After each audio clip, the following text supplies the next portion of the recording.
ça suffit, 65, non merci, 60 ans, ça suffit, 65, non merci, peu taxer. C'est pas les salariés. Avec Macron, président des patrons, il n'y a pas de blé pour les retraités, il n'y a pas...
Nous allons commencer par l'intervention de Jean Bellin, IAF.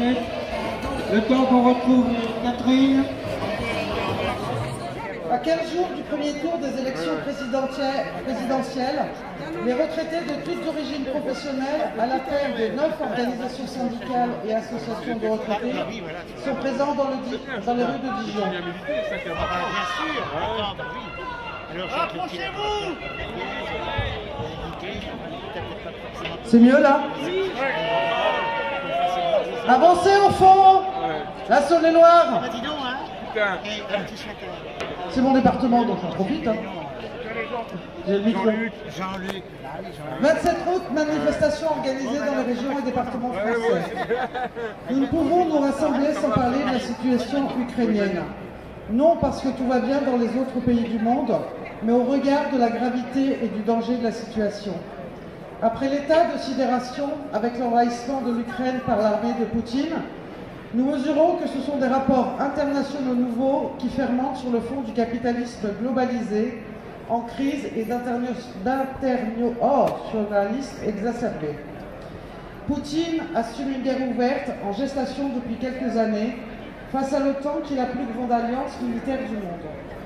La déclaration commune de nos organisations syndicales alertant sur la généralisation du conflit et condamnant l'irresponsabilité des dirigeants qui font le choix des armes plutôt que le dialogue et la diplomatie. Le choix d'un cadre de l'alliance militaire de l'OTAN qui représente une menace permanente pour la paix.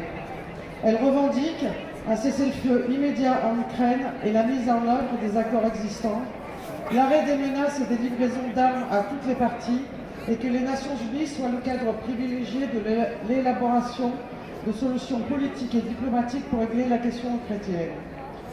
Faisons grandir que la priorité et l'avenir de l'humanité se nomment la paix, désarmement, préservation de l'environnement, justice sociale et réalisation des droits humains. Oui, en France, nous sommes en guerre. Les armes ne sont peut-être pas les mêmes qu'en Ukraine, mais elles sont aussi ravageuses et destructrices sur le plan économique, social et humain. L'explosion des prix du gaz, du pétrole, ont un impact important sur la vie quotidienne des gens, des salariés, des privés d'emploi et surtout des retraités. Elle engendre encore plus d'inégalités sociales, plus de pauvreté qui s'ajoute à une augmentation sans précédent de la nourriture, des transports, de l'énergie.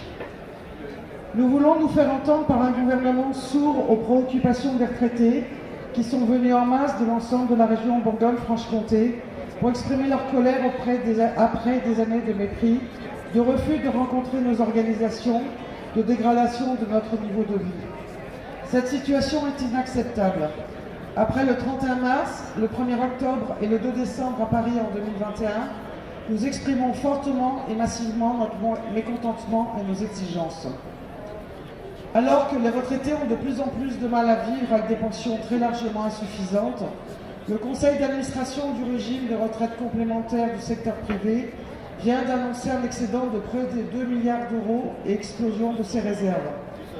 Quelle provocation face aux difficultés de la majorité des pensionnés et en particulier des femmes. Pour se loger, se nourrir, se chauffer, se déplacer ou se soigner. Ne parlons pas des loisirs. Il est indispensable de procéder à un rattrapage des pensions en lien avec l'inflation et de supprimer la sous-indexation. Il faut aussi, au-delà du rattrapage, revaloriser les pensions. Pour ce faire, la CGT demande l'ouverture de nouvelles négociations réunissant organisations syndicales et patronales. En effet, il est impossible d'attendre alors que l'inflation atteint près de 4% et que les retraités sont déjà lourdement pénalisés par des prévisions uniques, totalement manipulées par les organisations patronales, toujours promptes à mettre en avant des déficits imaginaires. Nous avons aussi besoin d'une politique globale de santé reposant sur le service public, avec la création et le développement des centres de santé dans tous nos territoires, rattachés à des hôpitaux de proximité. Ces derniers, pivots du système, ne doivent pas devenir une coquille vide, mais offrir tous les services nécessaires dans les urgences, la médecine, la chirurgie, les services de gériatrie et les unités soins de longue durée. Emmanuel Macron aurait dû traduire ses actes en acte son discours. Quoi qu'il en coûte, a-t-il dit. La situation au niveau des EHPAD et des services de soins à domicile est aussi catastrophique. Nous rappelons que nous avons besoin notamment d'une nouvelle loi pour traiter ces sujets, comme l'avait promis pour la fin 2019 le président de la République et le ministère de la Santé. 200 000 emplois et 40 000 immédiatement sont nécessaires au niveau des EHPAD, des services à domicile dans le cadre d'un grand service public à l'aide à l'autonomie qui reste à construire. L'argent ne manque pas pour répondre à ces exigences, mais il ne va pas au bon endroit comme le montre cette distribution importante de dividendes par les entreprises du CAC 40. 120 milliards sont donnés par l'État à titre de cadeaux fiscaux et d'exonérations sociales. Cela représente la construction de 6 000 écoles, 1 300 hôpitaux, 12 500 emplois sur 40 ans. Nombre de politiques de tous bords ont tout fait pour rendre compliqué ce qui était simple, le financement de la sécurité sociale.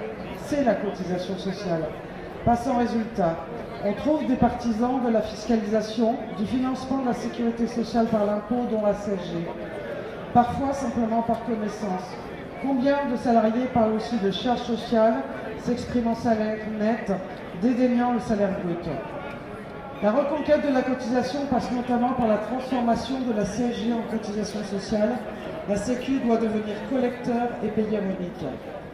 C'est la condition pour la rendre autonome grâce au retour des élections des administrateurs de la sécurité sociale par les assurés sociaux et grâce à un budget décidé et géré exclusivement par les salariés. Le remboursement à 100% de la prévention et des soins par la sécurité sociale à hauteur des besoins. Plus que jamais, le combat continue. Jamais nous ne tolérons que soit rogné un seul des avantages de la sécurité sociale. Nous défendrons à mourir avec la dernière énergie cette loi humaine et de progrès, disait Ambroise Croizat.